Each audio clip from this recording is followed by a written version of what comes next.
যাতে করে সে দম বন্ধ হয়ে নিঃশ্বাস বন্ধ হয়ে কাবা চত্বরে মরে থাকে। বলেন নাউজুবিল্লাহ।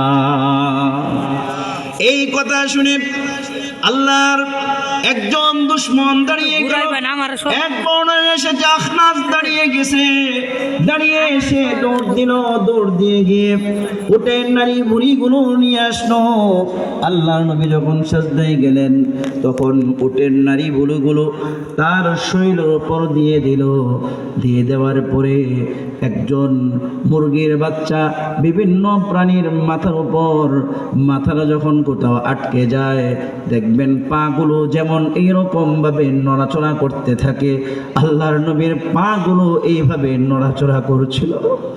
আল্লাহর নবী সাল্লাল্লাহু আলাইহি ওয়াসাল্লাম সিজদা থেকে মাথা উত্তোলন করতে পারতেছিলেন না।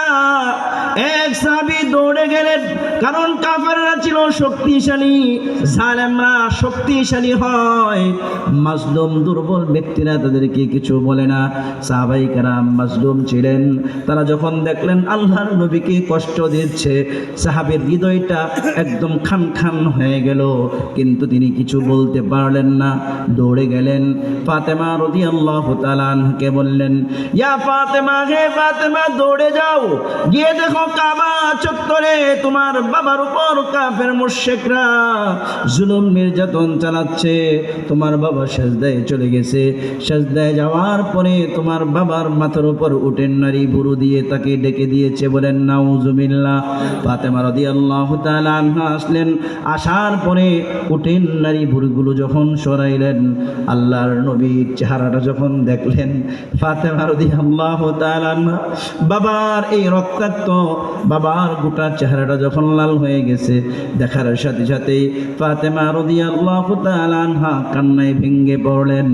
আল্লাহর নবী সাল্লাল্লাহু আলাইহি ওয়াসাল্লামের চেহারাটা একদম রক্তে লাল হয়ে গেছিল। বলেন নাউজুবিল্লাহ। নবী করিম সাল্লাল্লাহু আলাইহি ওয়াসাল্লামের চেহারাটা এত সুন্দর ছিল, এত সুন্দর ছিল। আম্মা আয়েশা রাদিয়াল্লাহু তাআলা আনহা আল্লাহর নবীর চেহারার বর্ণনা দিতে গিয়ে বলেন, লানা শামসুন ওয়ালিল আফাকি শামসুন, লানা শামসুন ওয়ালিল আফাকি শামসুন। আল্লাহর নবী সাল্লাল্লাহু আলাইহি ওয়াসাল্লামের বর্ণনা দিয়ে গিয়ে বলেন, আমাদের একটা সূর্য আছে, আবার আসমানেরও একটা সূর্য আছে। ওয়া শামসুস সামা তাতলু বাদাল ফজরি ওয়া শামসি তাতলু বাদাল ইশা। আমাদের আয়েশা বলেন, পৃথিবীর যে সূর্যটা ওইটা আসমানে উদিত হয় ফজরের পরে, আর আমার ঘরের যে সূর্য আছে এই সূর্যটা উদিত হয় আমার ঘরে এশারের পরে।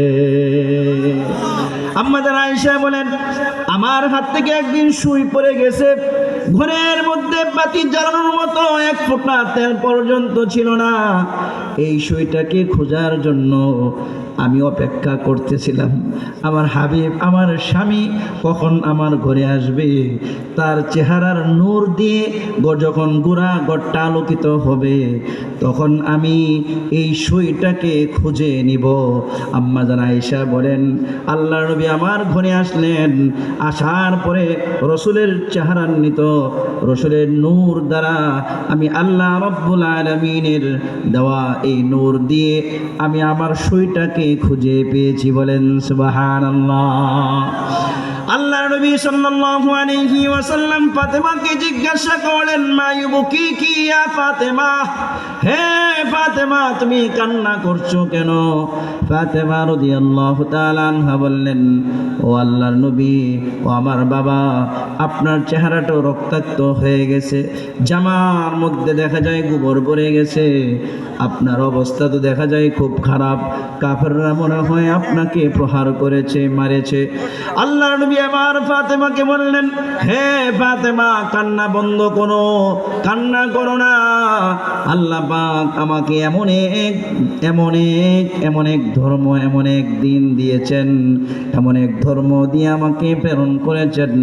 লা ইয়াবকা আলা যহরিল আরদি বাইতু মাদারিন ওয়ালা ওয়াবারিন ইল্লা আদখালাহুল্লাহুল ইসলাম। বলেন আল্লাহু আকবার। আল্লাহর নবী বলেন, পৃথিবীতে কাঁচা পাকা একটা ঘর পর্যন্ত থাকবে না যে ঘরের মধ্যে এই ইসলাম প্রবেশ করবে না। বলেন সুবহানাল্লাহ। আল্লাহর নবী সাল্লাল্লাহু আলাইহি ওয়াসাল্লামকে এইরকম ভাবে বহু নির্যাতন করা হয়েছে। আল্লাহর নবী সাল্লাল্লাহু আলাইহি ওয়াসাল্লাম কোনো নির্যাতনে তিনি ভ্রুক্ষেপ করেন নাই। কারণ যারা কাজের মানুষ এরা কখনো সমালোচনাকে ভ্রুক্ষেপ করে না। কথা কোন ঠিক না?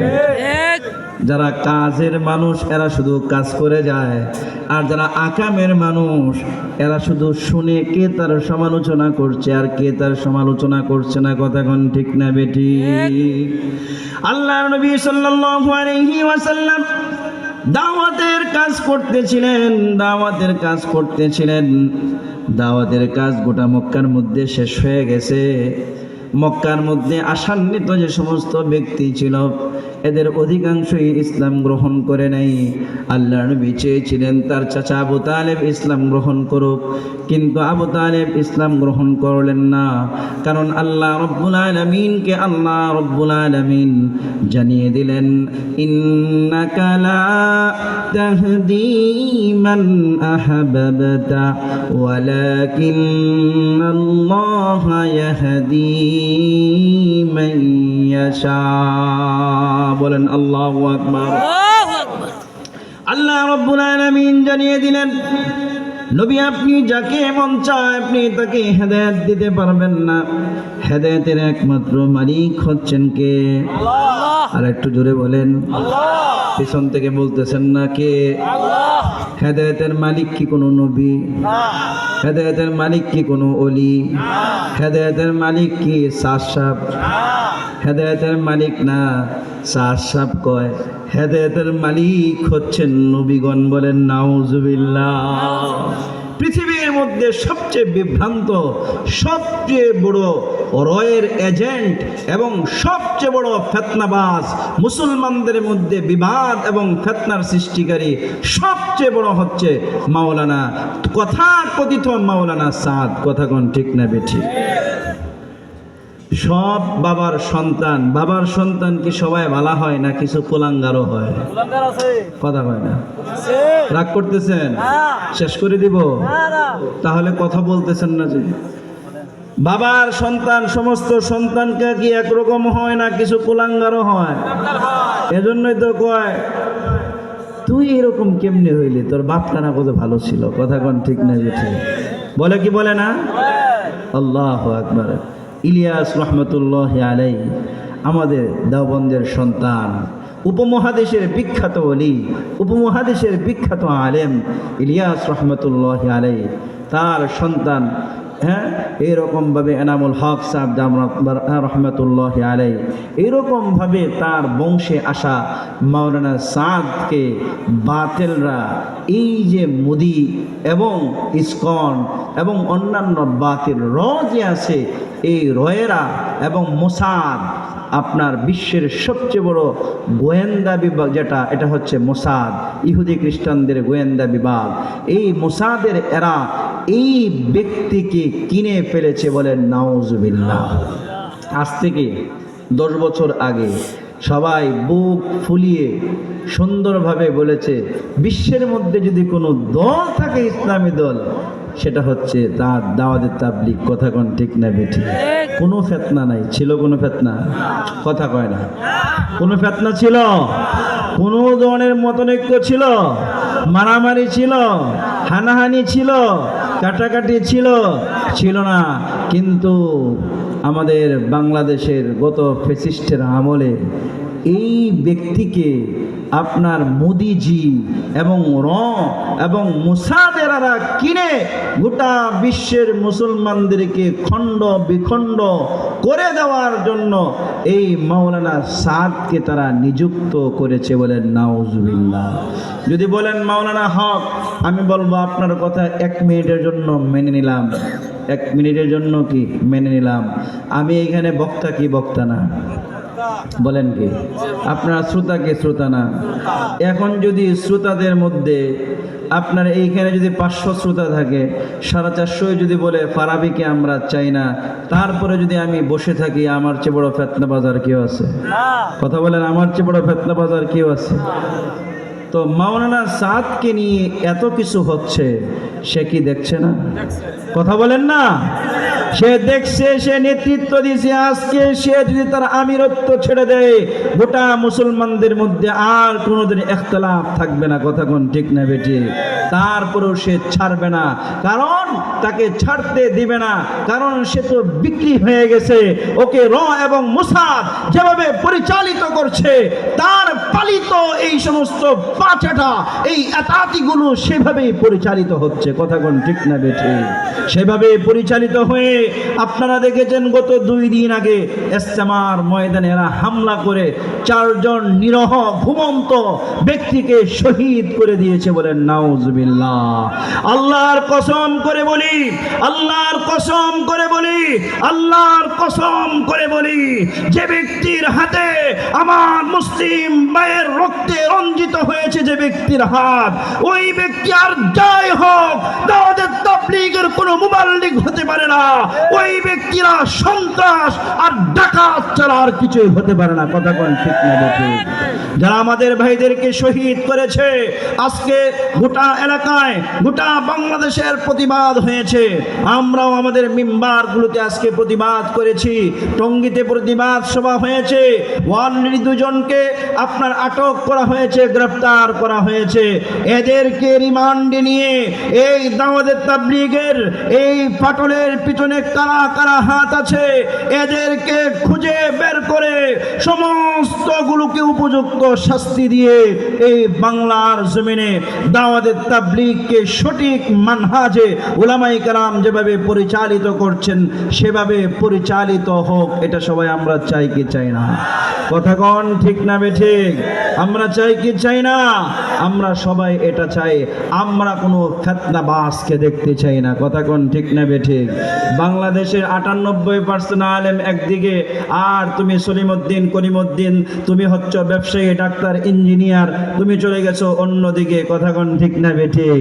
দিন তোমার কাছ থেকে শিখবে না। দিনের দায়িত্ব তোমাকে দেওয়া হয় নাই, দিনের দায়িত্ব আমাদেরকে দেওয়া হয়েছে। আল্লাহ নবী আমাদেরকে সেই দায়িত্ব দিয়ে গিয়েছেন এই দিন হেফাজতের জন্য, দাওয়াতের তাবলীগ হেফাজতের জন্য। যদি আমার মায়ের কোল খালি করতে হয়, আমার বিবিকে বিধবা বানাতে হয়, আমার সন্তানগুলোকে এতিম করতে হয়, নিজের তাজা রক্ত, বুকের তাজা রক্ত যদি রাজপথে ঢেলে দিতে হয়, ফাঁসির মঞ্চে উঠতে হয়, আল্লাহর কসম, আল্লাহর কসম, আল্লাহর কসম, শহীদ হতে রাজি। আল্লাহর দেওয়া এই দ্বীনের আমানত আমরা কোনোদিন বিক্রি করতে রাজি নই। কথা কোন ঠিক না বেঠে? সম্মানিত হাজরিন, আমরা দ্বীনের মুহাফেজ। অনেকে কয় হেফাজতে ইসলাম কি? আরে হেফাজতে ইসলাম যে ব্যক্তি লা ইলাহা ইল্লাল্লাহ পড়েছে সেই হেফাজতে ইসলামের একজন সদস্য। কথা কোন ঠিক না বেটি? সেই হেফাজতে ইসলাম, হেফাজতে ইসলাম এটা কোনো রাজনৈতিক দল নয়, প্রতিটি মুসলমান হেফাজতে ইসলামের অন্তর্ভুক্ত। কথা কোন ঠিক না বেটি? যে ব্যক্তি বলে আমি হেফাজত করি না, যে ব্যক্তি বলে আমি হেফাজতের অন্তর্ভুক্ত নই, আমি বলি তুই মুসলমান না, তুই মারা গেলে তোর জানাজাও জায়েজ হবে না, মুসলিম কবরস্থানে তোকে গুরুস্থানেও দেওয়া হবে না। কথা কোন ঠিক না বেঠে? প্রতিটি মুসলমান যে ব্যক্তি নিজেকে আল্লাহর নবীর, যে ব্যক্তি নিজেকে আল্লাহর নবীর উম্মত দাবি করে, ওই ব্যক্তির উপর একটা দায়িত্ব আল্লাহর দ্বীন রবির রেখে যাওয়া দিনের উপর একটা আজ পর্যন্ত সে আসতে দিবে না। কথা কোন ঠিক না ঠিক? যদি কোনো ব্যক্তি আল্লাহর নবীর এই দিনের মধ্যে আজ করতে চায়, ফাটল সৃষ্টি করতে চায়, যেভাবে হোক সাহাবাই কেরাম যেভাবে দিনের সমস্ত রুকাতগুলোকে দূর করেছেন, সাহাবাই কেরাম এই দিনের হেফাজতের জন্য যেভাবে লড়াই করেছেন, বক্তৃতা দিয়েছেন, যা যা করার যেভাবে করেছেন, আমরাও তাদের উত্তরসূরি হিসাবে জীবন দিতে প্রস্তুত আছি।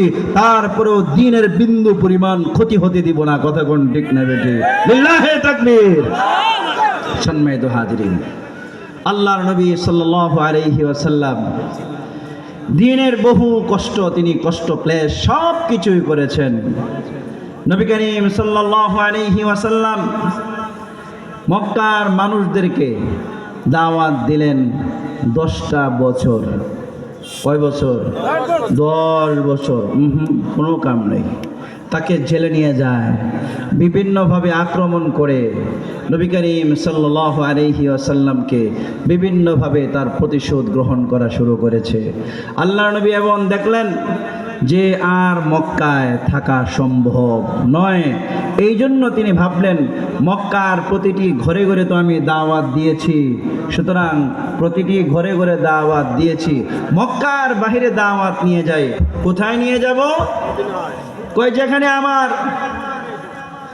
শিশুকাল হালিমাতুস সাদিয়া রাদিয়াল্লাহু তাআলা আনহার যে জায়গায় আমার দুধ পান করা অবস্থায় মোটামুটি আমার 3-4 বছর কেটেছে, ওইখানে শিশুকালের কিছু বন্ধু বান্ধব আছে, এদের কাছে যাই, এদেরকে দ্বীনের দাওয়াত দেই, এদের কাছে আল্লাহ নবী সাল্লাল্লাহু আলাইহি ওয়াসাল্লাম বর্ণনা এসেছে, একটু মনোযোগ দিয়ে শুনেন। দ্বীনের জন্য নবী কি পরিমাণ কষ্ট করেছেন, আর আমরা দ্বীনকে বিক্রি করে কি পরিমাণ সুযোগ সুবিধা গ্রহণ করছি। কথা কোন ঠিক না বেঠিক? কি বলবো, আসলে বললে তো কষ্ট লাগে।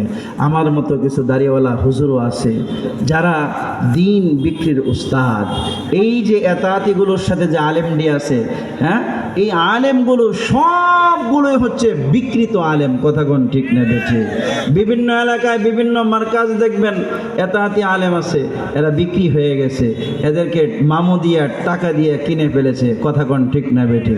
অথবা এদেরকে বিভিন্নভাবে ব্ল্যাকমেইল করে এই কাজগুলো করানো হচ্ছে। কথা কোন ঠিক না বেঠে? আল্লাহর নবী সাল্লাল্লাহু আলাইহি ওয়াসাল্লাম তিনি তার পালক পুত্র যায়েদ ইবনে হারেসা রাদিয়াল্লাহু তাআলা আনহুকে নিয়ে তিনি তায়েফের দিকে রওনা হয়ে গেলেন। নবী করিম সাল্লাল্লাহু আলাইহি ওয়াসাল্লাম তায়েফের দিকে তার পালক পুত্র যায়েদ ইবনে হারেসা রাদিয়াল্লাহু তাআলা আনহুকে নিয়ে রওনা হয়ে গেলেন। তায়েফের দিকে তিনি যখন রওনা হলেন, সাথে সামান্য কিছু শুকনো খাবার আর কিছু পানি ছিল। এই অল্প কিছু খাবার নিয়ে সেই মক্কা থেকে 60 মাইল তথা 90 কিলোমিটার দূরে এই পাহাড়ি ঘেরা রাস্তা দিয়ে যায়েদ ইবনে হারেসা রাদিয়াল্লাহু তাআলা আনহুকে নিয়ে তিনি রওনা করে দিলেন। পথিমধ্যে যত বস্তি পেলেন, যত ঘর পেলেন, এলাকা পেলেন, সমস্ত এলাকা এবং সমস্ত বস্তি এবং প্রতিটি ঘরের প্রতিটি মানুষকে তিনি দাওয়াত দিলেন। জুড়ে বলেন সুবহানাল্লাহ। যখন তিনি দাওয়াত দিলেন, তায়েফ পৌঁছতে পৌঁছতে তার 1 দিন 2 দিন হয়ে গেল। এই কয়েকদিন পর্যন্ত তিনি শুধু দাওয়াত দিলেন। একজন ব্যক্তিও আল্লাহর নবীর দাওয়াত গ্রহণ করলো না, আর একজন ব্যক্তি আল্লাহর নবীকে 1 ঢোক পানি দিয়ে পর্যন্ত মেহমানদারি করলো না। বলেন নাউজুবিল্লাহ। নবী করিম সাল্লাল্লাহু আলাইহি ওয়াসাল্লাম তায়েফের প্রান্তরে পৌঁছে নেতৃস্থানীয় ব্যক্তিদেরকে তিনি দাওয়াত দিলেন। তখন নেতৃস্থানীয় ব্যক্তি যারা ছিল এদেরকে তিনি বনু সাকিফের 3 জন নেতার কাছে গেলেন, তাদেরকে দাওয়াত দিলেন। দাওয়াত দিয়ে তিনি তাদেরকে তাদের সামনে ইসলামের সৌন্দর্য প্রকাশ করলেন। কিন্তু ইসলামের সৌন্দর্য প্রকাশ করার পরেও তারা আল্লাহর নবীর দাওয়াত গ্রহণ করলো না। বলেন নাউজুবিল্লাহ। তায়েফের ময়দানে গেলেন, প্রতিটি ঘরে ঘরে, প্রতিটি দরজায় দরজায় তিনি কাড়া নাড়লেন, প্রতিটি রক ডোরের মধ্যে তিনি লক করলেন, প্রতিটি জায়গায় তিনি কলিং বাজাইলেন, সালাম দিলেন, ইসলামের সৌন্দর্য তাদের সামনে তুলে ধরলেন। একজন ব্যক্তিও আল্লাহর নবীকে তারা গ্রহণ করে নাই, দাওয়াত গ্রহণ করে নাই। বরঞ্চ কিছু কিছু মানুষ বলা শুরু করেছে, এই মক্কা থেকে পাগলটা এসেছে, আমাদের সন্তানগুলোর মাথাগুলোকে সে খাইতে চায়, আমাদের সন্তানগুলোকে সে পাগল বানাতে চায়। বলেন নাউজুবিল্লাহ। আমাদের মধ্যেও কিছু গার্ডিয়ান আছে, হুজুরের সাথে সম্পর্ক করে যদি 3 দিন দাওয়াতে তাবলীগে যায়, যদি দাড়ি রাখে, দ্বীনের পোশাক পরিধান করে, বহু পিতামাতা তখন বলে যে আমার সন্তানের মতো হয়ে মাথা নষ্ট হয়ে গেছে, হুজুরের সাথে থেকে থেকে সেও দেখা যায় জঙ্গি হয়ে যাচ্ছে। কথা কোন ঠিক না বেঠিক?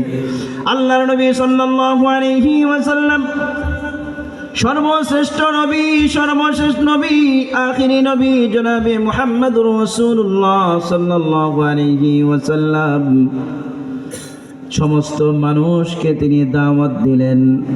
যে নবীকে মক্কা থেকে ফুলের তোড়া দিয়ে ইস্তেকবাল করতে করতে তায়েফে নিয়ে যাওয়ার দরকার ছিল, সেই নবী নিজে যখন তায়েফে গেলেন, গোটা সমস্ত মানুষ নবীর পায়ে কদমে পড়ে থাকার দরকার ছিল। যে নবীকে সাদরে গ্রহণ করে তার মেহমানদারি করার দরকার ছিল, যে নবীকে জান মাল দিয়ে তাকে সাহায্য সহযোগিতা করার দরকার ছিল, সেই নবীকে তারা বরঞ্চ শহর থেকে বের হয়ে যাওয়ার জন্য বাধ্য করলো। সমস্ত মানুষ একযোগে বলল, দ্রুত আমাদের শহর থেকে তুমি বেরিয়ে যাও, এই শহরে তোমার একদিন আর এক মুহূর্ত থাকাও তোমার অধিকার নাই। বলেন নাউজুবিল্লাহ। আল্লাহ নবী সাল্লাল্লাহু আলাইহি ওয়াসাল্লাম, নবী করিম সাল্লাল্লাহু আলাইহি ওয়াসাল্লাম অত্যন্ত ভারাক্রান্ত হৃদয় নিয়ে তায়েফ থেকে তিনি বের হয়ে যাওয়ার জন্য মনস্থ করলেন। এমত অবস্থায় তায়েফের পাপিষ্ঠরা, জালেমগুলো বলল, মুহাম্মদকে এইভাবে ছেড়ে দেওয়া যাবে না, মুহাম্মদকে তোমরা বিভিন্নভাবে কটূক্তি গালিগালাজ করতে থাকো আর তার উপর পাথরের বৃষ্টি বর্ষাইতে থাকো। বলেন নাউজুবিল্লাহ। রাস্তার 2 পাশ থেকে পাথর মারা শুরু করে দিল। বিভিন্ন জায়গায় অপরাধ করার পরে মানুষগুলো যেভাবে চতুর্পাশ থেকে আক্রমণ করে, চতুর্পাশ থেকে বিভিন্নভাবে লাঞ্ছনা গঞ্জনা কটূক্তিমূলক কথা বলে, তেমনিভাবে তায়েফ থেকে ফেরার পথে আল্লাহর নবীকে চতুর্পাশ থেকে কটূক্তিমূলক কথাবার্তা গালিগালাজ শুরু করে দিল। পাথরের বৃষ্টি বর্ষাইতে লাগলো। আল্লাহর নবীর পালক পুত্র যায়েদ ইবনে হারেসা রাদিয়াল্লাহু তাআলা আনহু বলেন, আমি আল্লাহর নবীকে বাঁচানোর জন্য একবার ডান দিকে যাই, আরেকবার বাম দিকে যাই, আরেকবার পিছনের দিকে যাই, আরেকবার সামনের দিকে যাই। বৃষ্টি যখন আসে, বৃষ্টির পানি থেকে বাঁচার জন্য ডানে বামে সামনে পিছনে যেভাবে ছাতা ধরা হয়, এইভাবে যায়েদ ইবনে হারেসা আল্লাহর নবীর জন্য ছাতা হয়ে গেলেন। বলেন সুবহানাল্লাহ। ডানিং থেকে যখন পাথরের বৃষ্টি আসে, যায়েদ ইবনে হারেসা আল্লাহর নবীকে ডান দিক থেকে জড়ায় ধরেন, নিজের পিঠটাকে কাফের মুশরিকদের দিকে ফিরাইয়া দেন। পিছনের দিক থেকে যখন পাথর আসে, আল্লাহর নবীকে পিছন থেকে জড়িয়ে ধরেন। এই রকম ভাবে সামনের দিক থেকে যখন পাথরের বৃষ্টি আসে, সামনের দিক থেকে এইভাবে জড়িয়ে ধরেন। কাফের মুশরিকরা আল্লাহর নবীকে দৌড়াইতে থাকেন। 1 কিলোমিটার নয়, 2 কিলোমিটার নয়, সর্বশ্রেষ্ঠ নবী 10 দিন পর্যন্ত না খাওয়া তেমন কোনো খাবার তার শরীরের মধ্যে পড়ে নাই, ক্লান্ত পরিশ্রান্ত এইরকম একজন ব্যক্তিকে কাফেররা দৌড়াইতে দৌড়াইতে তায়েফ থেকে বের করে একদম তায়েফের শেষ প্রান্ত পর্যন্ত, পাহাড় পর্যন্ত দৌড়িয়ে নিয়ে এসেছে। বলেন নাউজুবিল্লাহ। ঐতিহাসিকগণ বলেন 1 কিলোমিটার 2 কিলোমিটার নয়, প্রায় 3 কিলোমিটার আল্লাহর নবী এই অবস্থায় দৌড়ে এসেছেন। যায়েদ ইবনে হারেসা রাদিয়াল্লাহু তাআলা আনহু তিনি বলেন, আল্লাহর নবীকে নিয়ে আমি দৌড়তে থাকলাম, পিছনে রইলাম। আমার মাথা ফেটেছে, পিঠ ফেটেছে, রক্ত ফিরিঙ্গি দিয়ে আমার শরীর থেকে বের হচ্ছে, কিন্তু আমার শরীরের মধ্যে বিন্দু পরিমাণ কোনো আক্ষেপ নেই, ব্যথা নাই, ব্যথা একটাই, আল্লাহর নবীর শরীর ফেটেছে, আল্লাহর নবীর শরীর থেকে রক্ত ঝরেছে। এটা আমি যায়েদ ইবনে হারেসা কোনোভাবেই সহ্য করতে পারি নাই। বলেন সুবহানাল্লাহ। নবী করিম সাল্লাল্লাহু আলাইহি ওয়াসাল্লাম কাফেরদের একটি বাগানের মধ্যে বসলেন। বসার পরে কাফেরদের একটু তাকে দেখে, পরিশ্রান্ত দেখে একটু তার প্রতি একটু দয়া হলো। একজন কাফেরকে দিয়ে তিনি 1 গ্লাস আঙ্গুরের শরবত প্রেরণ করলেন। এই কাফেরের এই খাদেমের হাত থেকে যখন আল্লাহর নবী এই শরবতটা পান করার সময় আল্লাহর নবী বিসমিল্লাহ বলে যখন পান করলেন, এই খাদেম বলছে যে, ও ব্যক্তি, এই এলাকার মানুষ তো এই ধরনের কোনো শব্দ ব্যবহার করে না, আপনি কে যে ব্যক্তি খাবারের শুরুতে বিসমিল্লাহ বললেন? বলেন সুবহানাল্লাহ। নবী করিম সাল্লাল্লাহু আলাইহি ওয়াসাল্লাম জিজ্ঞাসা করেন, মাসমুক, এই গোলাম, তোমার নাম কি? সে বলল, আমার নাম হচ্ছে আদ্দাস। কয়, তোমার বাড়ি কোথায়? কয়, আমার বাড়ি হচ্ছে নিনেওয়া। কয়, তোমার বাড়ি নিনেওয়া? কয়, নিনেওয়া তো হচ্ছে আমার ভাই ইউনুস ইবনে মাত্তার এলাকা। ইউনুস ইবনে মাত্তার নাম শুনে সাথে সাথে আদ্দাস বলছে, আপনি ইউনুস ইবনে মাত্তা আলাইহিস সালাম কে কিভাবে চিনেন? বলেন সুবহানাল্লাহ। এবার আল্লাহর নবী বলেন, হে গোলাম আদ্দাস, শোনো, ইউনুস ইবনে মাত্তা যেমন তিনি আল্লাহর পক্ষ থেকে নবী হিসাবে জমিনে প্রেরিত হয়েছিলেন, তেমনি ভাবে আমিও আল্লাহর পক্ষ থেকে নবী হিসাবে প্রেরিত হয়েছি। বলেন সুবহানাল্লাহ। নবী করিম সাল্লাল্লাহু আলাইহি ওয়াসাল্লামের গোটা মক্কা জীবন তিনি কষ্ট ক্লেশ করেছেন। যে দ্বীনের জন্য করেছেন, এই দ্বীন